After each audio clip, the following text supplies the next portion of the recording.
आइए आज हम लोग एनसीईआरटी कक्षा 11 अध्याय 2 जिसमें पृथ्वी की उत्पत्ति के बारे में अध्ययन करते हैं।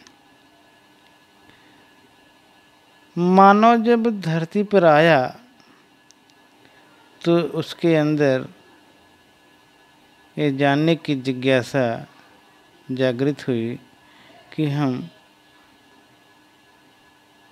कहाँ पर हैं, कहाँ पे खड़े हैं। और इस प्रकार से उसके मन में एक कौतूहल उत्पन्न हुआ। फिर बहुत सारे वैज्ञानिकों ने आगे चल करके, बहुत सारे भूगोलवेत्ताओं ने आगे चल करके पृथ्वी की उत्पत्ति के संबंध में अपने सिद्धांत प्रतिपादित किया। तो पृथ्वी की उत्पत्ति के संबंध में सबसे पहले हम लोग आरंभिक सिद्धांत को देख लेते हैं। तो आरंभिक सिद्धांत में देखेंगे वर्जिन ऑफ सोलर सिस्टम ये दिया गया है। तो पृथ्वी की उत्पत्ति हो या वर्जिन ऑफ सोलर सिस्टम हो, सबका सिस्टम एक ही है। सोलर सिस्टम में ही हमारी अर्थ भी है। इस सोलर सिस्टम की उत्पत्ति होती है तो पृथ्वी की उत्पत्ति उसी से रिलेटेड है। ठीक, तो इसे हम लोग देखते हैं कि आरंभ में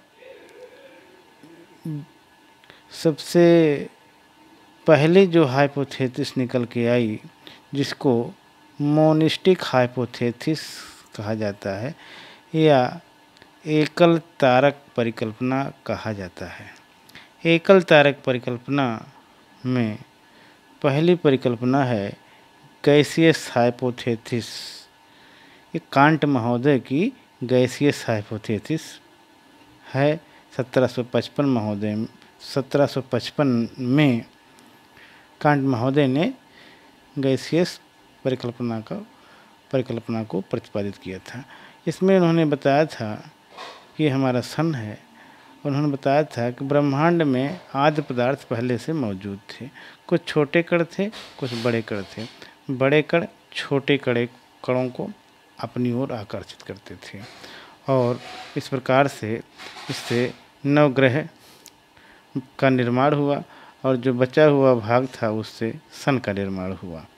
फिर इन्होंने बताया कि जैसे जैसे उसका आकार बढ़ता गया वैसे वैसे सेंट्रीफ्यूगल फोर्स भी बढ़ता गया। इनका जो सिद्धांत है ये जो है वैज्ञानिकता पर खरा नहीं उतरता है। इस प्रकार से इनकी काफ़ी आलोचना हुई। नेक्स्ट जो हाइपोथेसिस है वो नेबुलर हाइपोथेसिस। लाप्लास महोदय ने नेबुलर हाइपोथेसिस का प्रतिपादन किया 1796 में। उन्होंने बताया कि सन है और ये के नेबुला पहले से ही विद्यमान थे और नेबुला के फिर ये 9 खंड बताए। इसमें इन्होंने बताया लाप्लास महोदय में कि एक निहारिका का निर्माण उन्होंने बताया और इस निहारिका से 9 ग्रहों का निर्माण उन्होंने बताया। और इसमें इस बात का ध्यान रखा कि जो छोटे छोटे ग्रह हैं वो किनारे पे, नॉर्थ पोल और साउथ पोल दोनों किनारे पर छोटे छोटे ग्रह, बीच में बड़े ग्रह। इस प्रकार से निहारिका के माध्यम से इस बात की प्रामाणिकता होती है। तो थोड़ा कांट महोदय से थोड़ा साइंटिफिक रही ये, लेकिन बाद में इनकी भी आलोचना हुई। नेक्स्ट जो हाइपोथेसिस निकल के आई वो डायलिस्टिक हाइपोथेसिस है या द्वैतारिक परिकल्पना है। इसमें चैम्बरलिन महोदय ने प्लैनेटेसिमल हाइपोथेसिस का प्रतिपादन किया 1950 में। इसमें इन्होंने बताया कि सन था, ब्रह्मांड में सन था, सन का एक कंपेनियन स्टार था। कंपेनियन स्टार अपनी ऑर्बिट पर जा रहा था। जब सूर्य के पास से गुजरा तो सूर्य से 9 ग्रहों का निर्माण हुआ। ठीक, नेक्स्ट जो हाइपोथेसिस है वो टाइडल हाइपोथेसिस है। जेम्स जीन्स महोदय ने टाइडल हाइपोथेसिस का निर्माण किया 1919 में, और बाद में इसको मॉडिफाई किया हेराल्ड जेफरीज ने 1929 में। इसमें इन्होंने बताया कि सन था और सन का एक कंपेनियन स्टार था। कंपेनियन स्टार अपने ऑर्बिट से जा रहा था, फिर जब सन के पास से गुजरा तो सन से एक फिलामेंट, बड़ा फिलामेंट निकला, और फिर उस फिलामेंट से 9 ग्रह बने। इस प्रकार से ये टाइडल हाइपोथेसिस ये बताए कि उस फिलामेंट से 9 ग्रह का निर्माण हुआ। फिर अगले जो हाइपोथेसिस है वो है, तीसरा है डबल स्टार हाइपोथेसिस। इसमें इंग्लिश एस्ट्रोनॉमर R.A. लिटिलटन महोदय ने किया था 1939 में। इसमें इन्होंने बताया कि ये एक कंपेनियन स्टार था और उसके बाद एक दूसरा कंपेनियन स्टार था, सन है। उसके बाद बताया कि कंपेनियन स्टार, जो दूसरा कंपेनियन स्टार था, वो उसमें हाइड्रोजन का जो हीलियम में रूपांतरण हो रहा था, हाइड्रोजन लगभग ख़त्म हो चुका था। जब हाइड्रोजन ख़त्म हो गया तो विस्फोट हुआ, सुपरनोवा विस्फोट हुआ। सुपरनोवा विस्फोट होने से ब्रह्मांड में सारे पदार्थ बिखर गए। बिखरने से काफ़ी चीज़ें ब्लैक होल में चली गईं, और जो पदार्थ ब्रह्मांड में बिखरे थे उसमें से फिर 9 ग्रहों का निर्माण हुआ। ठीक, इस प्रकार से अदर थ्योरीज भी